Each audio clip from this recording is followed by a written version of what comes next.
All right, guys, welcome back. How you do? Now, this is a question to two sets of fans because I'm doing two clubs in this video. The first one, Manchester United lost to Brentford. Ladies and gentlemen, it's getting worse. There's a video that I said that what the hell is Ruben Amorim doing at Manchester United, and I still stand by that. What the hell is Ruben Amorim doing at Manchester United? Now, you would think that after coming off a great win, probably not the best win, but still a win against Chelsea, 2-1 at Old Trafford, that you would carry some semblance of momentum into the Brentford game because this is a game that you had to win. This was a game that they had to win. With the upcoming fixtures after the Sunderland and then after the international break, you have Liverpool, you have other teams to be playing that are in the mid-table. This was a game that Manchester United needed to win. And the fact that, again, questions are asked of Ruben Amorim on what the hell are you doing at Manchester United? Because this team, as much as I'm a Liverpool fan, this team does not deserve to be where they are because of the manager. Now, is Brentford a better team than Manchester United? No, they are not. But yet still, how they played seemed as if they were a better team than Manchester United. You would think that Brentford was Manchester United. Playing how they were playing. You could call it negative football, whatever the case may be. They were playing ball. But Manchester United just casually saying that where Manchester United is going to flow some way, somehow.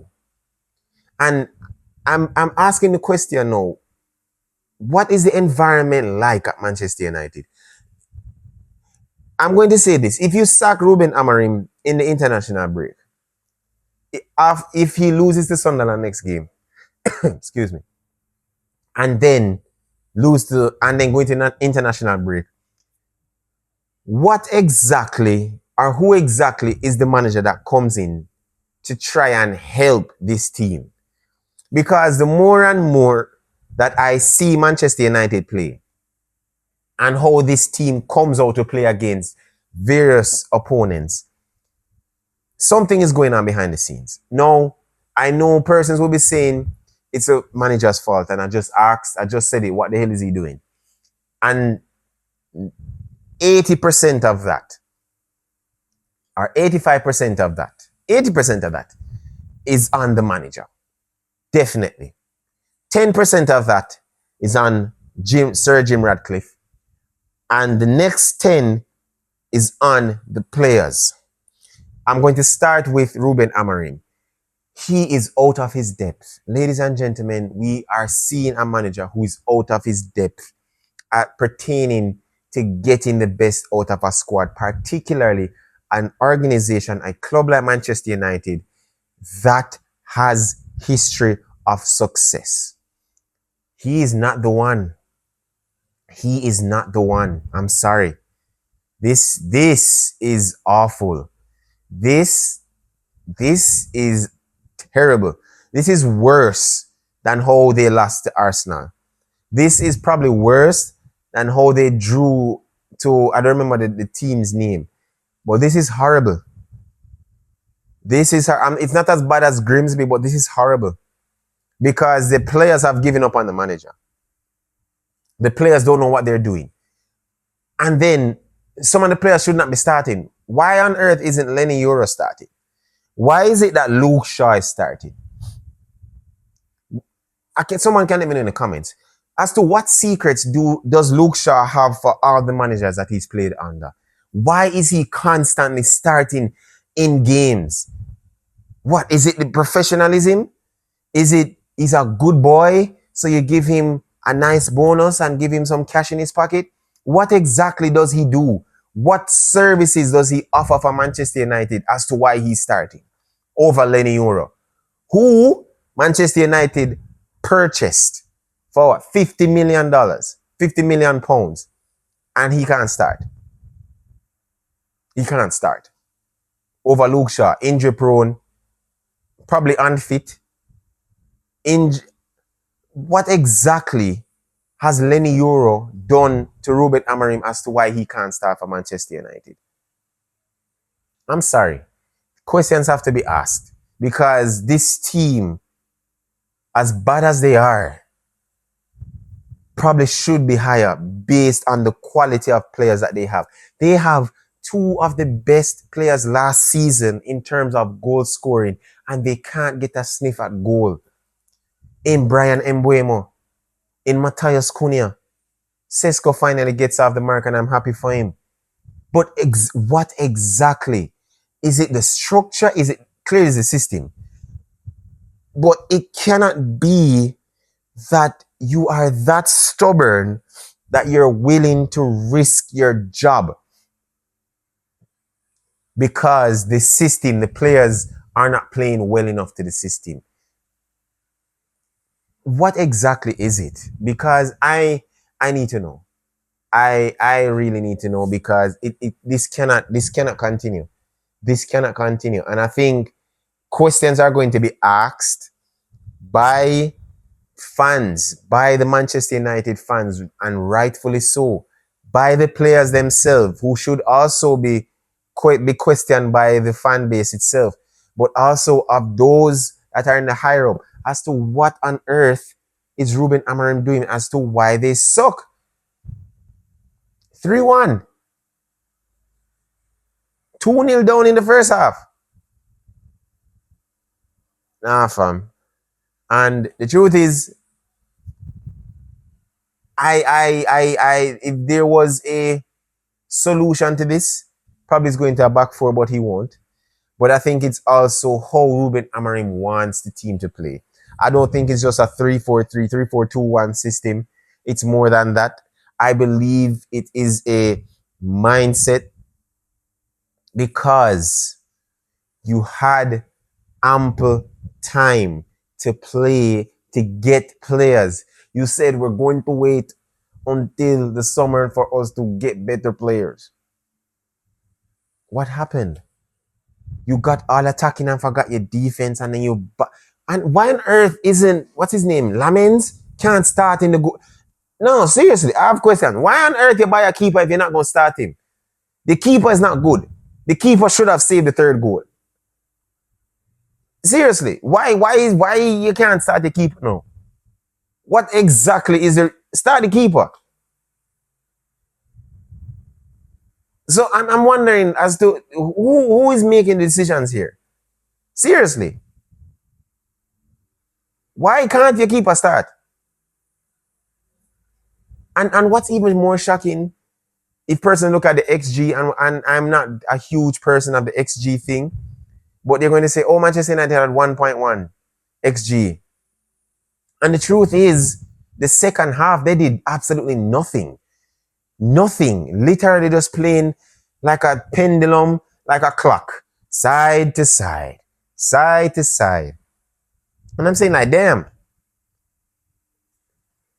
You think that you're up like about 4 goals when you're not.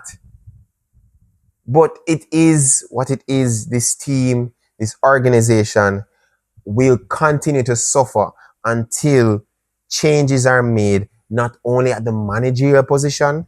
I think the players need to go. Some of the players need to go. I won't call names. But I think some of the players need to go, should have gone. And also in terms of transfer and boardroom, who is in charge of this club as to why this is worse than Ten Hag. I just want to put this out there. This is definitely worse than Ten Hag. This is worse than Ten Hag in his second season and third season. Horrible. Horrible. 6 games. 7 points. Oh, dear God. But as the Liverpool fan in me would say, may it continue. But as a football fan, it's shocking. It is shocking. And I think he's going to get sacked. I think Ruben Amorim will be sacked. Either by the upcoming international break in October or before the year ends, he will be sacked if this continues. Now, this leads me into my next segment. Enzo Maresca, Chelsea, losing 3-1 to Brighton. Now, Chelsea lost to Manchester United, ladies and gentlemen, last week 2-1 at Old Trafford. Chelsea came home, were leading 1-0 to Enzo Fernandez, did pretty good. And then the Chalobah gets a red card. That's 2 red cards. Sanchez gets a red card, Chalobah gets a red card. I'm beginning to have questions. And then Enzo Maresca and his tactics. I didn't watch the full game, so bear with me. And you can let me in the comments if I'm wrong or right. But this team, this organization, I'm sorry. It's not good. It's not good. It's horrible. It's terrible. You have youngsters, immature, inexperienced players playing for a club that is rich in history in winning the Premier League, rich in history in winning the Champions League, in winning trophies. One trophy last season, won the Club World Cup. You would think that going into the season, they would transition that kind of form and say, okay, fine, we're going to try and do better. But ladies and gentlemen, make no mistake, Chelsea are in trouble. Now, the questions again are asked, just as I said for Manchester United, what on earth is happening behind the scenes? Because defensively, they are horrid. They are horrible. Goalkeeper has not been addressed. Centre back has not been addressed. You lose one of your best centre back in Colwill. Did not get a centre back. You got 2 wingers in Gittin and in Garnacho. Estevao comes in. João Pedro comes in. Delap comes in. Now, again, injury has happened. But the most important thing for you, for any club, for any sport, is that you are defensively sound. That you have mature, somewhat, or experienced players who have hundreds, thousands of minutes under their belt at the professional level, at the highest level, whether in Champions League, Europa League, Premier League, whichever league, that you are confident enough that is able to withstand the attack from your opponent. And Chelsea do not have that. They don't. They are literally open for breakfast because persons are feeding, munching at every weakness that Chelsea has in that backline. Midfield, they're nice. They're not the best, but they're nice. Attacking, they have options. One of the best in the league. Possibly, maybe in Europe. But defensively, they are shambolic. Shambolic. And I mean that. Now, questions can be asked of the players. Definitely. What on earth are you doing? Some of the decisions that you're making. What are you doing? But I think Enzo Maresca, there are questions that are going to be asked of Enzo Maresca. And I've always asked it. I just said it to somebody this week. Is Enzo Maresca the one that can help you win the Premier League? Because in truth and in fact, that is what Chelsea is gunning for, to win the Premier League. If a Chelsea fan can let me know in the comments, do you think that even next year that you're able to compete with the likes of Liverpool, Manchester City, who will be better, Arsenal, who are going to be better, Liverpool are going to strive and do better and get in better players? Do you think that you're able to compete with those three? Do you think that you're able to get at least 85 points to come close to winning the Premier League? Not even this season, but next season. Questions have to be asked. And I'm wondering who is in charge of this team when they walk out on the pitch, because Enzo is doing his nice best.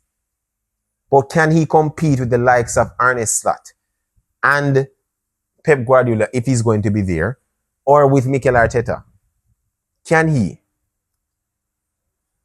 Because again, this falls on him. Most of it falls on him. But I also think, again, from an ownership standpoint, why on earth are you keep still buying these young players? Because that is the question that's going to be asked. Those are the person that you keep buying. players who are 21, players who are 22.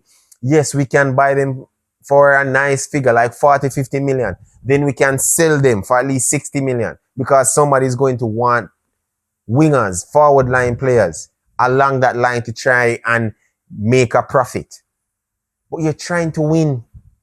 You are trying to compete in the Champions League to win. You got thumped in the Champions League 3-1 to Bayern. You got battered to some extent against Manchester United at Old Trafford. And then this game, they literally went into your house, beat you up, make a sandwich, open a nice can of Monster energy drink, and just sat back and watched TV in your house. That is crazy. Whether it is 10 men or 11, you have the horses to compete. You have some quality. You have quality on the bench, on the field, to ensure that you keep it compact, that you negate any attack from Brighton, and the fact that you didn't, you lose 3-1.